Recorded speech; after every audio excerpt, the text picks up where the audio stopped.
Just out of curiosity, how many of you know that my name is not Gifford Jones? Oh. How many of you know why I have a pen name? Well, it's very, very simple, very simple. I've been married for 60 years. And when I travel with my wife, I use my real name, Ken Walker. When I travel with one of my mistresses, I use my pen name. Now, my wife would tell you that if you believe that, Blarney, you'll believe anything I say today. Well, let's get on with it. We've only got 45 minutes. Aristotle, the Greek philosopher, 2,000 years ago, said there are no boy philosophers. Very good, sage remark. And there are no boy philosophers, because I know when I was young, I was very stupid. I said when I was a young person that I hoped that I would die when I was 75. Why 75? Because, well, by the 75, you have a good, quick heart attack, and that would save you all the infirmities of getting older. But there was a problem with that. When I became 75, I didn't want to leave this planet. When I got to 75, I thought, oh, let's try 80. And then I thought, well, why don't we try 85? And then why don't we try 90? And now in my 92nd year, I'm going to try for 95. But anyway, suppose you don't mind becoming in your 92nd year and you have all the infirmities that go along with it. How do you get there? Well, it isn't easy. You know, first of all, you've got to have good genetics. And we certainly can't pick our parents, as you know. Then you have to be lucky not to be killed in a car accident, no fault of your own. And thirdly, you have to have good common sense. And unfortunately, common sense has become a very uncommon commodity. So some people strike out on all three deals and don't even get close to 90 plus. But let's suppose you do get rid of all those three possibilities. What kind of traps can you fall into to stop you from getting to 90?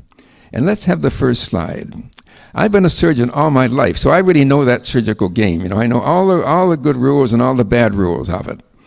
And I can tell you that one of the, Harvey Cushing, who was professor of neurosurgery at Harvard, one time said there's no such thing as minor surgery, but there are a hell of a lot of minor surgeons. And I can tell you, I've had 2 operations, but I've always had one by the best of the crop. But you might say, well, that's easy for you, Gifford Jones, because you know you're a doctor, you've worked in hospitals all your life, you're a surgeon. And I haven't been a naturopath all my life. I've been a surgeon all my life to correct that situation. Then I got involved in natural medicine. But the point is, if you're ever going to have an operation, try to learn who is a nurse in a hospital. And if you have a friend who has a nurse in a hospital, that nurse can always go to a scrub nurse who works with doctors. You know, they scrub up with them. They hand the instruments all the time, hour after hour, day after day to doctors. And I can tell you, you have to be a really dumb scrub nurse to not know who's good and who isn't. So always try to find that out, and you'll be in the best hands, and you'll decrease the number of complications and sometimes even death during surgery. The other thing to remember is always that you know the old saying, if it ain't broke, don't fix it. Well, there's another saying that I wrote about recently, that even if it's partially broke, maybe don't fix it. Because of the men in the audience, 90% of hernias occur in men. And we used to say, well, if you got a hernia in a man, you got to get it fixed, because if you don't get it fixed, a little loop of bowel will slip into the hernia and intestinal obstruction and a serious complication in surgery. But then they did a long series just a few years ago and followed several thousand men with hernias and did nothing, found out what happened. They only found out that 1% of people get the intestinal obstruction every year. And therefore, they're operating on 99 men that don't need it. So small hernias, not causing trouble, leave them alone. I've had 2 small hernias for 70 years. No problem. They're small ones and never get me into trouble. The other thing is, with all the ultrasounds that are being done these days, sooner or later someone has an ultrasound done that shows a gallbladder stone or a number of stones. We used to say, well, if you got stones in your gallbladder, better have it taken out, because one of those small stones will get caught in the small cystic duct that takes bile to the small intestine. You'll have a lot of pain, and again, emergency surgery will be required. But then they found out that, what about if you have a big stone? Well, the big stones can't get out. They're trapped there. They can't cause any trouble. So if someone says, look, we've done an ultrasound on you, and you've got one big stone that's not causing any trouble, leave it alone. Because what will happen, they will most likely bury you with it, or the crematorium will take care of it. Next slide. Now the other thing, people are getting too much radiation these days. If your doctor says to you, I'm going to do a CT scan on your abdomen or on your chest because we don't know what's causing the pain, and we'll do a CT scan to find out for sure. How many of you realize that a CT scan is the same as me giving you a prescription and saying, go to the hospital tomorrow morning and have 500 routine x-rays done of your chest, or 1,000 dental films? Now, I think if I did that, you might say, 500, it's a lot of radiation, and it is a lot of radiation. So if a doctor says that to you, always ask him, can I get the same information from doing an MRI or a ultrasound rather than a CT scan? And CT scans have all that radiation. MRIs and ultrasounds have zero radiation. So in the future, it appears that about over 2 to 3% of all the malignancy that occur in North America will be from extra radiation. So always shy away from radiation like the plague. My dentist knows I don't want routine x-rays of my teeth year after year. If they do it every few years, fine, but not annually. Next slide. How many remember the cartoon character Pogo? I guess some of you do. Pogo made the remark that we've identified the enemy, and the enemy is us. And that is so true. Many of the diseases we're running into these days are diseases of lifestyle. And here's a guy that, is a disaster waiting to happen. He's overeating, he's got belly fat, which is the worst kind of fat. He's not exercising, he's smoking. Anyone who smokes these days should see a psychiatrist, because it's really a dumb habit. And the only good thing, is there only one good thing he's doing in the picture? He's having a beer. And if he has 1 or 2 beers a day, not a bad deal, because beer, low-cal beer, has only 60 calories in it. It's got lots of minerals, it's got lots of vitamins. In other words, beer in moderation is a good drink. And and since I'm in my 92nd year, and I always remember the advice, and I adhere to it every night in my life, with very, very few exceptions. I have an alcoholic drink.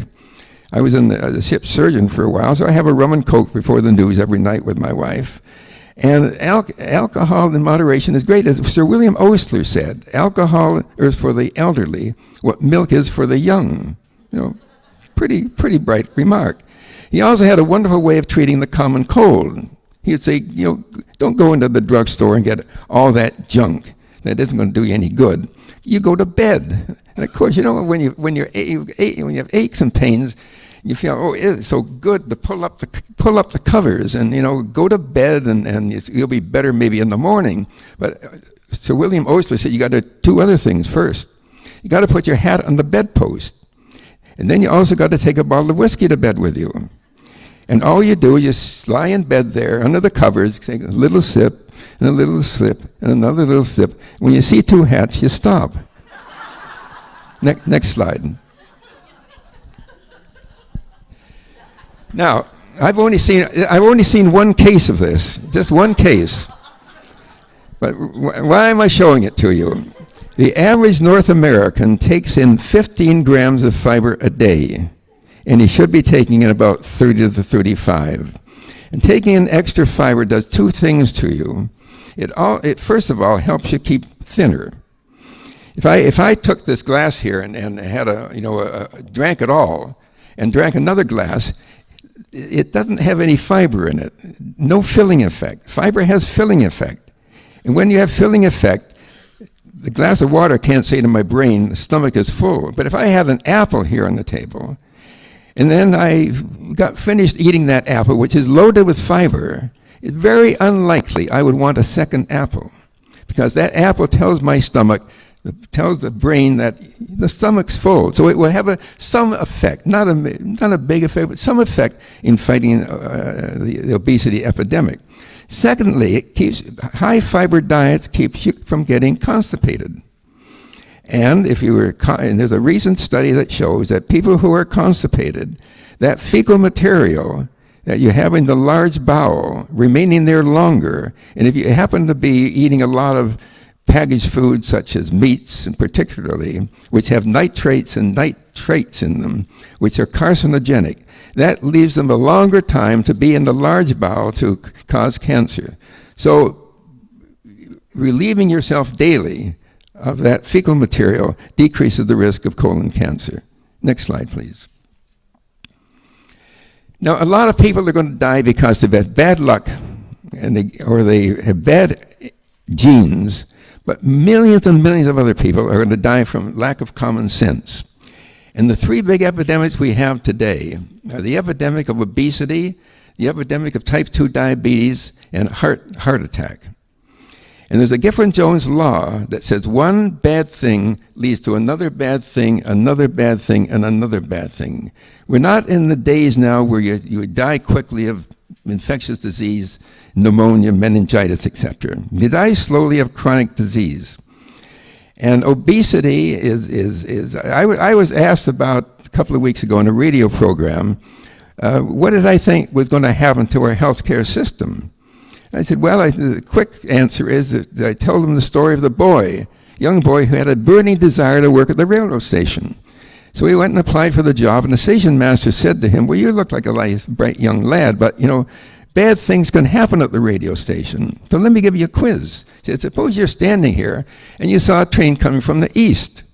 Then you saw another train coming from the west. And then to your horror, you found out that they were both on the same track, going at 100 miles an hour, and just a quarter of a mile apart. What would you do?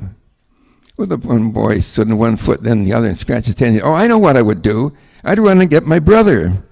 The man said, why in the name of heaven would you get to your brother at such a crucial time? He said, because my brother's never seen a train wreck. In other words, those three things that I just mentioned, obesity, type 2, and heart disease, they're biggies. And they're going to cause a major train wreck. And unless we do something differently to our lifestyle, we're in a lot of trouble. One in 14 people in North America now has diabetes, type 2 diabetes. When I was at when I graduated from the Harvard Medical School 65 years ago, only 5% of people had lifestyle diabetes. The rest was genetic. Now it's a total reversal. In 65 years, 95% is due to lifestyle and 5% due to bad genes. We're doing a lot of bad things. Next slide. I think we'll quit that one. Yeah. So let's talk about another bad pitfall, cardiovascular disease. Every 20 seconds, a heart attack occurs in North America, and every 37 seconds, someone dies of it. There are 500,000 bypass operations done every year. And if you have a heart attack, you've got about a 50% chance of getting to the hospital alive. So treat your heart, with tender, loving care. If I got tired right now and be a little embarrassing, I could lie down on this table and rest all my muscles, and I'm not going to die. But that heart beats day after day after day, every 24 hours, 100,000 times. I had to do that calculation 2 or 3 times. That's a lot of beats. And if you live to be 70 years of age, it beats 2.52 billion times. And now in my 92nd year, I'm afraid to do the count anymore for what it's going to come up with. But at any rate, it's a tremendously valuable and an amazing organ that it can do that without any rest. Now let's have the next slide. Which one of that? So anyway, up until now, I've been telling you a lot what has to do with me being a doctor and surgeon for 65 years, and a medical journalist for 40 years. But all the things that I'm going to talk to you about now come from being a medical journalist for 40 years. I didn't learn anything all of this at the Harvard Medical School. I've learned it being a medical journalist, and I think it has saved my life, which is important. Next slide.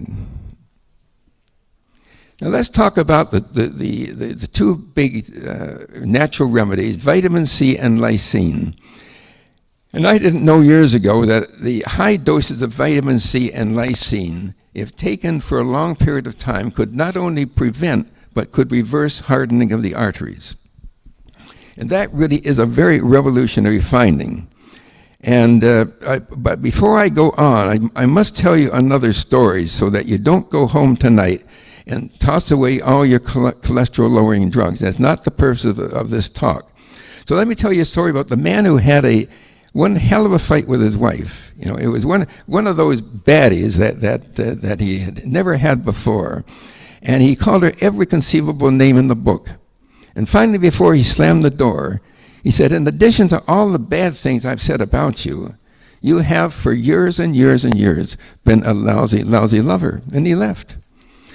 And 24 hours later, as you would imagine, he got terribly guilty. And why did I say these nasty things to my wife when I really should not have done so?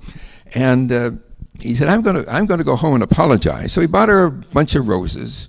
And we were going to take out and wine and dine her that evening. When we arrived home around 4:30, she wasn't there. And he waited around and hadn't come in by 5:30. So he said, what I'm going to do, I'm going to go up and shower and shave. And by the time she comes back, then I'll apologize to her and we'll go out and have dinner. So anyway, he said, let's go upstairs. So he went upstairs and wandered into the bedroom. And to his utter sheer shock and surprise, he found his wife in bed with another man. And he really had nothing to say. He was just appalled at what he was seeing. But she was quite calm, cool, and collected, not worried at all. She just looked up at him and said, darling, darling, darling, I decided I should get a second opinion. So what we're telling you today is a second opinion about what I believe saved my life, namely high doses of vitamin C and lysine. Next slide. Now you might say that if what I'm saying you today is so damn good, you know, why isn't this the headlines of every newspaper in the world? And it should be. It's monumental finding, but it isn't. It's not there for 2 or 3 reasons. First of all, marketing 101. Last year, all the pharmaceutical companies that manufacture cholesterol-lowering drugs made $30 billion. That's 30,000 million. Whatever way you look at it, it's one heck of a lot of money. And I'm telling you, if I was the president of Pfizer and these other companies that make it, and I'm making that kind of money, I want to keep my job, make 31 billion the next year. So they're making that kind of money. They can also spend hundreds of millions of dollars brainwashing people like you, brainwashing family doctors, and they would brainwash me too. And there's absolutely no doubt in my mind that if I had not been a medical journalist, I would right now be taking a cholesterol-lowering drug. No doubt about it. I'm not that smart. And I know I would have been brainwashed too. So that really, it's sort of sad that so many people have been seduced by money. But mind you, you can seduce people in a lot of ways with money. Next slide. It's also produced a disease called cholesterolphobia. When I do meet and greets at health food stores, people are terrified of going off cholesterol-lowering medication. They think they're going to die. The other thing is, next slide, that for years and years and years, doctors have been very reticent about changing their mind on old ideas. And just to give you a good couple of examples, when the first obstetrical hospital in Vienna was opened 150 years ago, Vienna was the medical, mecca of the world. Doctors from North America went to Vienna to study medicine. And in those days, it's hard to believe that 1 in 6 women who went into the obstetrical hospital in the university hospital in Vienna in those days didn't come out with a bouncing baby boy or girl. She came out in a coffin. What was happening, doctors were going from the autopsy area up to the delivery floor, not washing their hands, delivering a baby. And women were dying of puerperal sepsis. When Semmelweis, one of the professors, said, I wonder if I wash my hands, it would make a difference. And we started washing his hands. Practically, the mortality rate on his part of the hospital went down to practically zero. When he told his friends about this, namely his own colleagues, you would think they would have said to him, bloody good. What a miracle. And they didn't know about bacteria in those days, but you would think they would have thought, I will start washing my hands too. But what happened, they drove him off the hospital staff, they took away his professorship, he became depressed and died in an insane asylum in Vienna many years later. Going back 250 years, when doctors died of scurvy,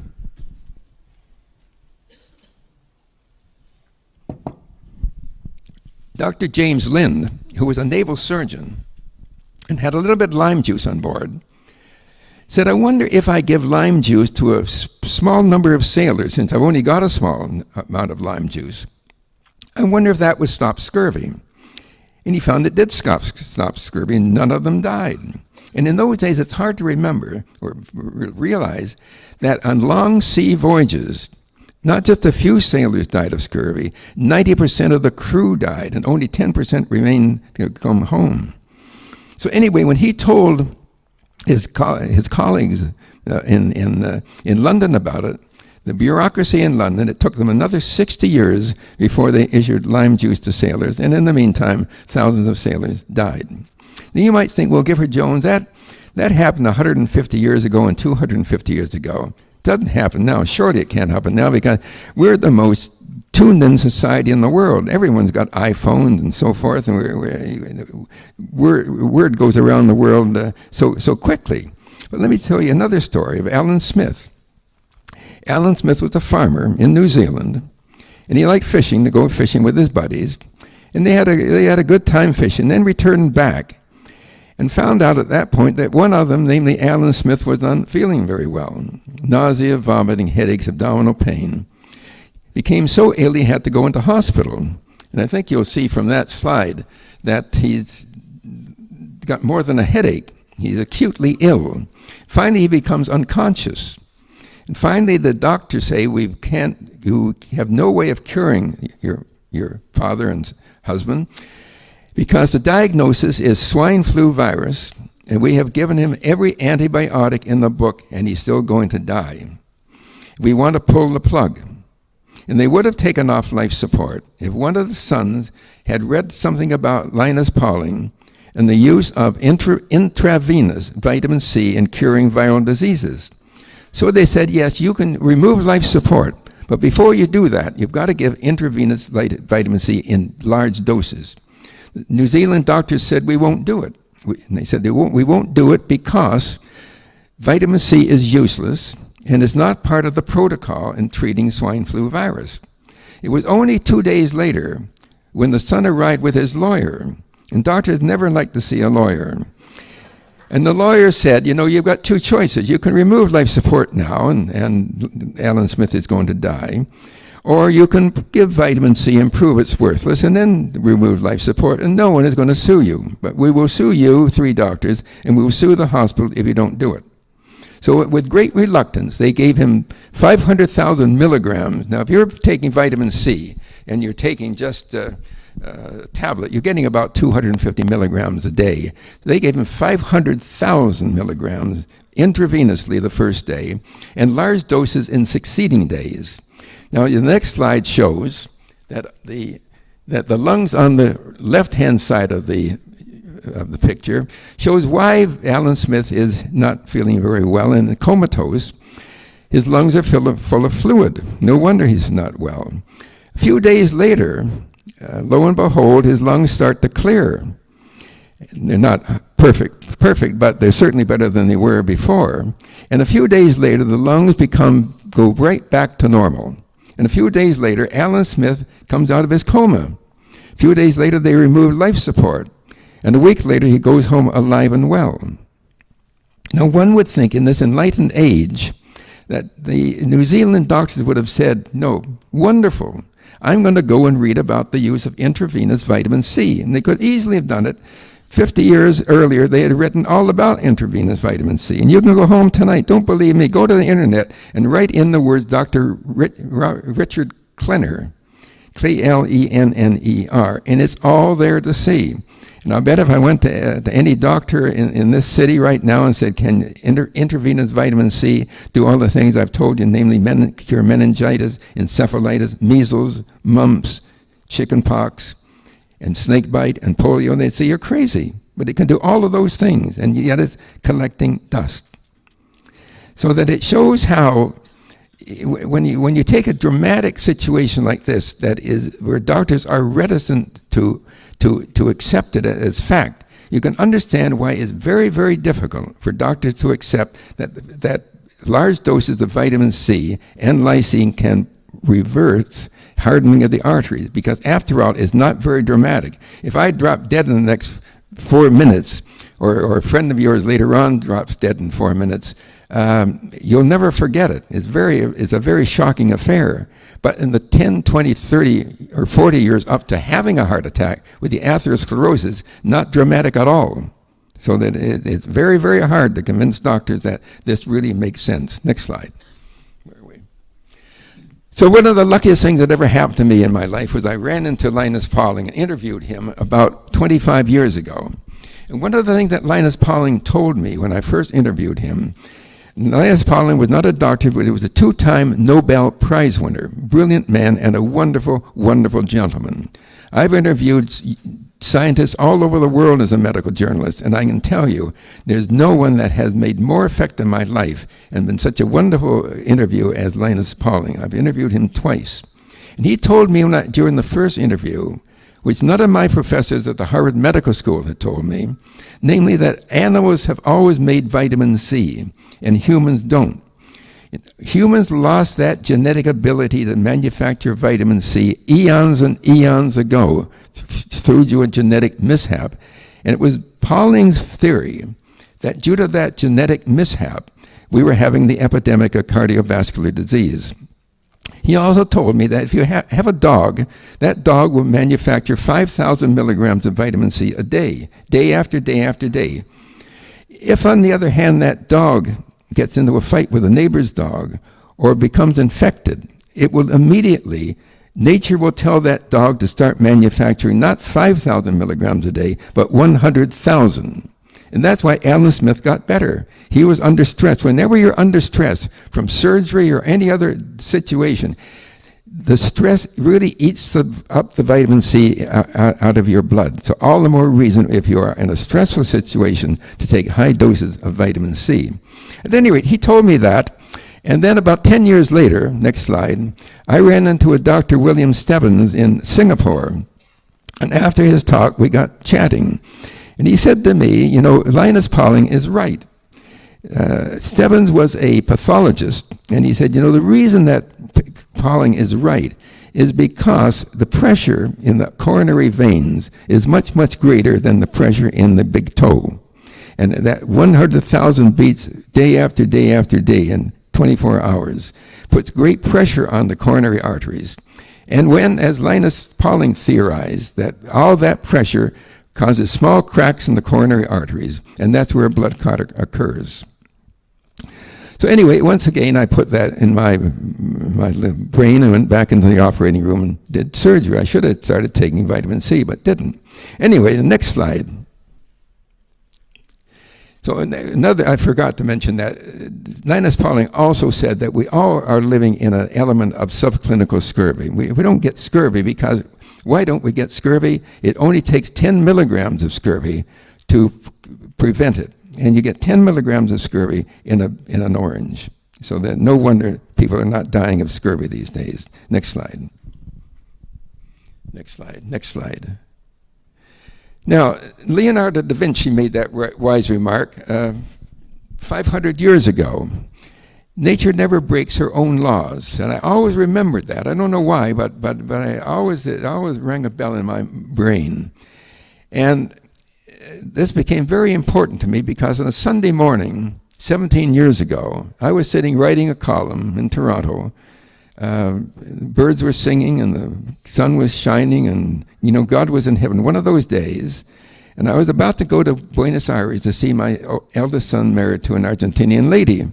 And in about 20 seconds, I knew I wasn't going anywhere. I was having a heart attack.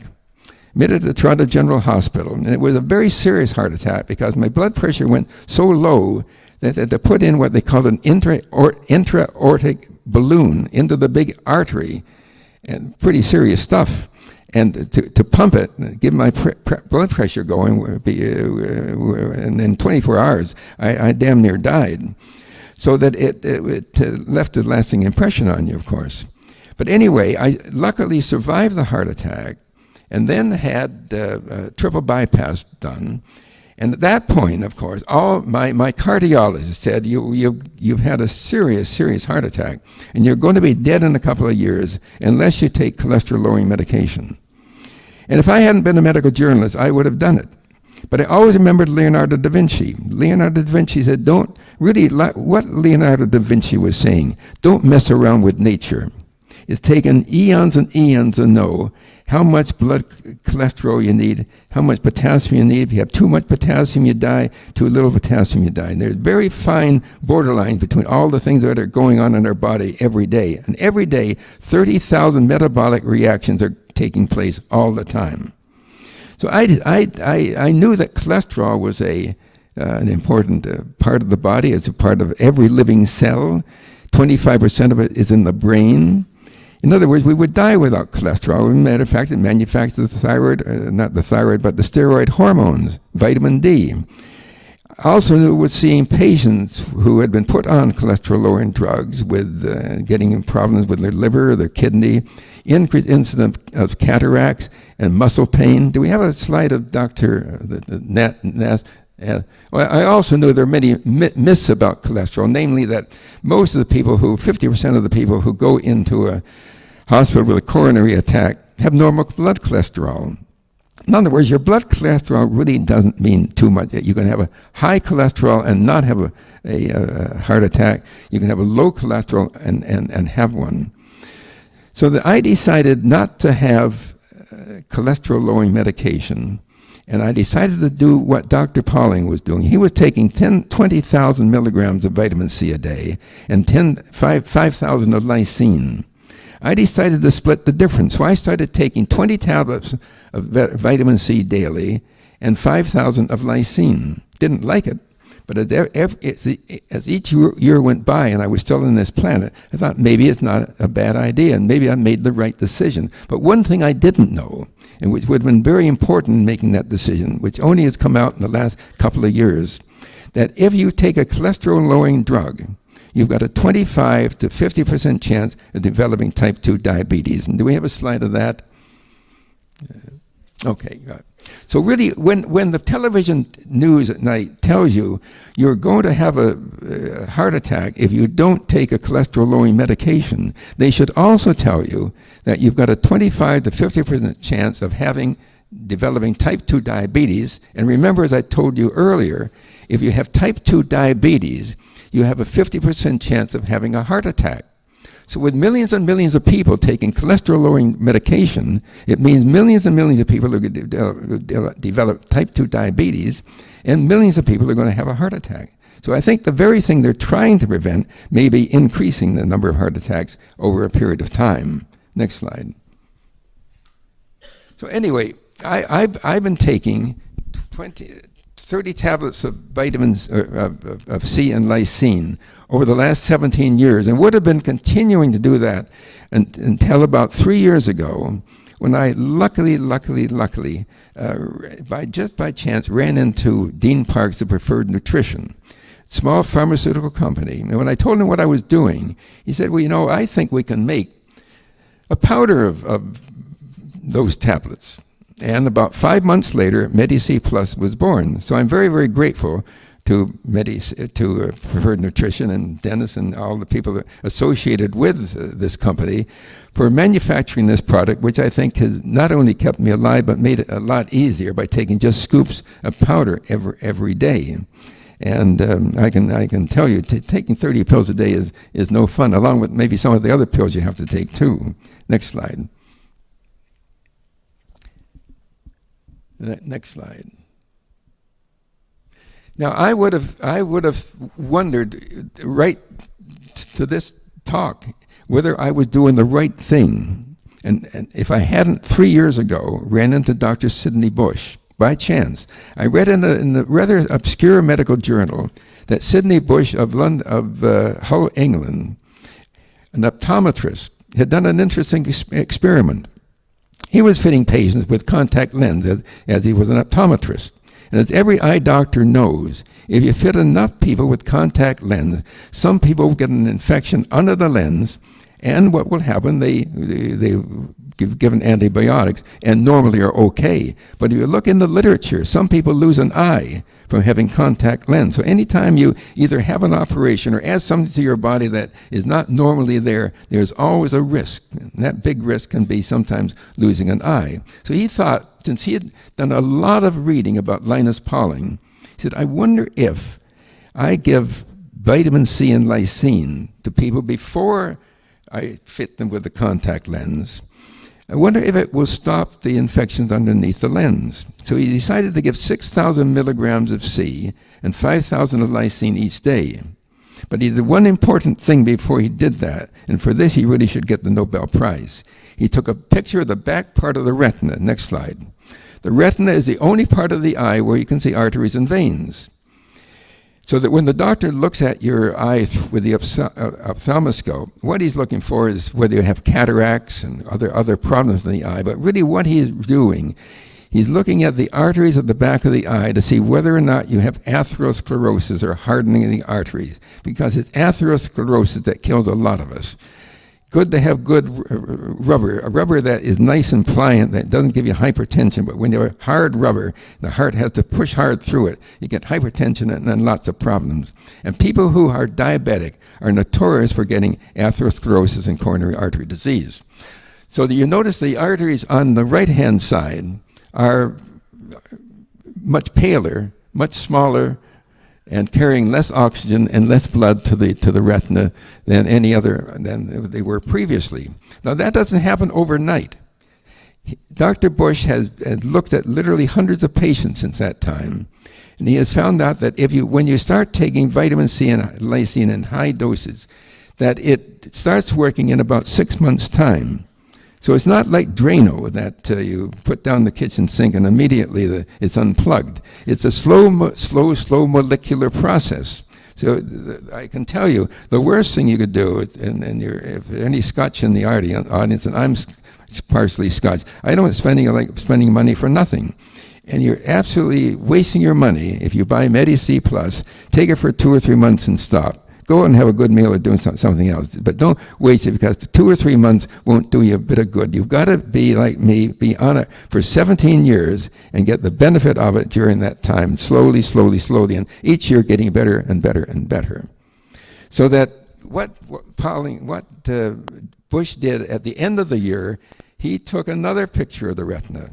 And it was only at the end of the year that he found out that not only was he not finding patients who were developing infections under the contact lens, but for the first time in history, as far as we know, he had shown that atherosclerosis, or hardening the arteries, can gradually dissolve away.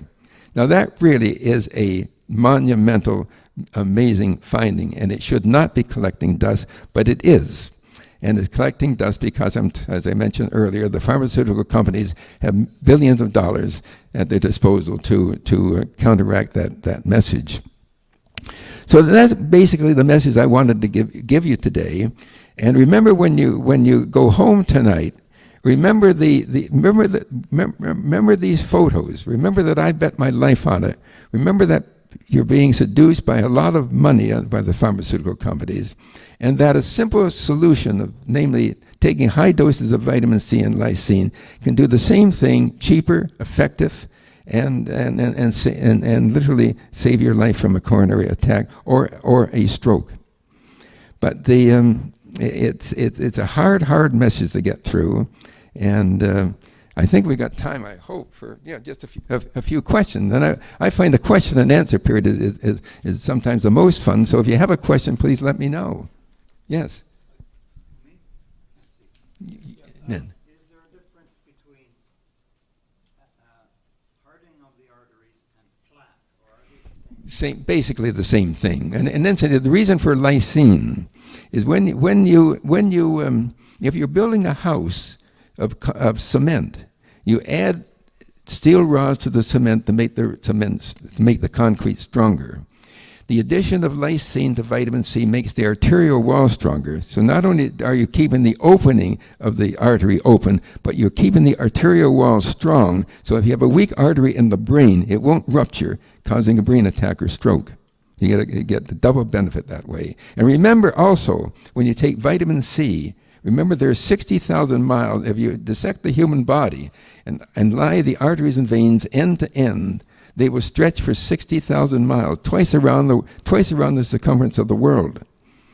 So that you're getting the benefit not only to your coronary arteries, you're getting the benefit to all the arteries throughout your entire arterial system. Yes, yes.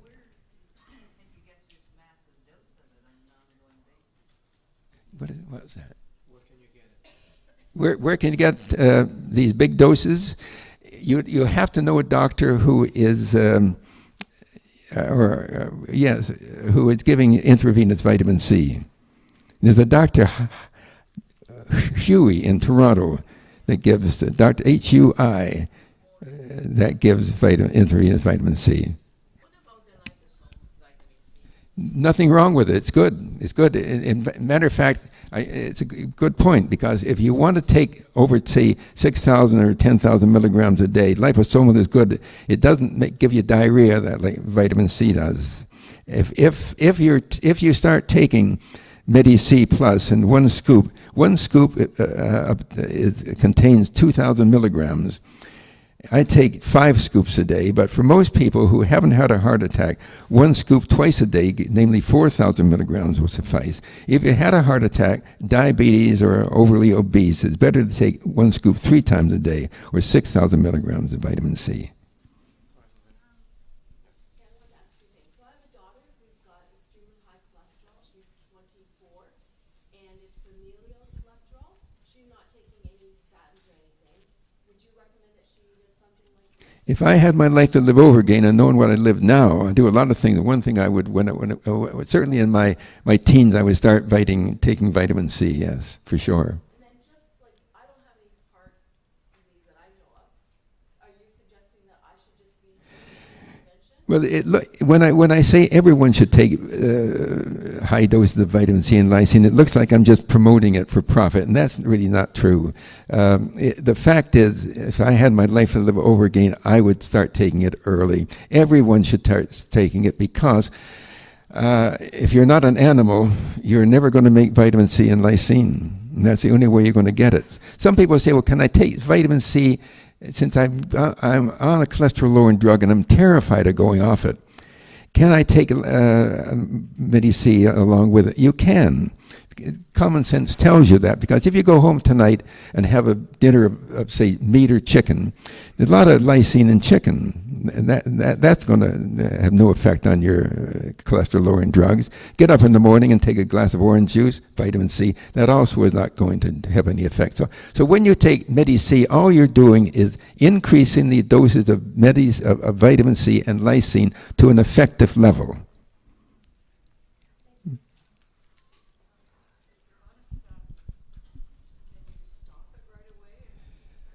Ask your doctor. If it were me, I would gradually go off them and go on, but take Medi-C at the same time. But really, I'm not your doctor, and I can't tell you that. Yes. I read on the bottle of lysine that you should stop taking it every Oh yes, that's a damn bureaucratic regulation, and you are forced to put that on. And it's crazy because what you have to do, as I've said earlier, you've got to keep taking it for years to get the benefit. So asking your doctor, who won't know about it anyway at the end of 6 months, it's useless exercise. And I think they're trying to get that off the bottle. I think so. So in your opinion, it's not necessary? Oh, totally unnecessary. Totally, it's crazy. And if you're going to have an operation, the doctor more likely will tell you, stop vitamin C before the surgery. It's also crazy because you're under stress for surgery. You should be taking big doses before you go into surgery. And as soon as you get through the anesthetic, you should start taking more big doses because your body's under stress. And that's when it needs it. Is it a myth that vitamin C irritates stomach? Say that. Is it a myth that vitamin C can irritate stomach? Some people say I can't take Medi-C or vitamin C because it's acidic. It is slightly acidic, but it means you'll get less kidney stones because most kidney stones are dissolved in an acidic medium. But the point is, the amount of acid in the vitamin C and lysine is about 1/50th of the hydrochloric acid in your stomach. So it really it is more psychological than saying I can't take it. But anyway, if someone says I really can't take it, all they have to do is with 1 scoop of Medi-C, put half a scoop of baking soda. It makes it a totally neutral solution, neither acid nor basic, and it's no problem. Yeah, maybe go to this side of the room. Can you hear someone back there? And incidentally, I'll be at the 158 booth after this, so anyone who wants to come by, I'll be there for a couple of hours, so be happy to talk with anyone. Yes, you.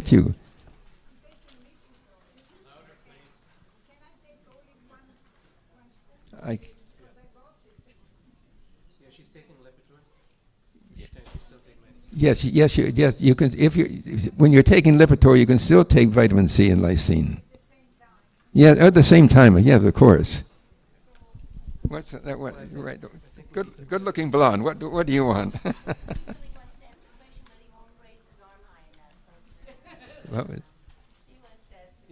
So the last question, because we'll have to. Yes. Yes. All right. Right. You. Could you please explain the workings of the lysine? Yes, to make the arterial wall stronger. Yes. And the vitamin C as Keep the arteries open. Yes. Thank you for coming.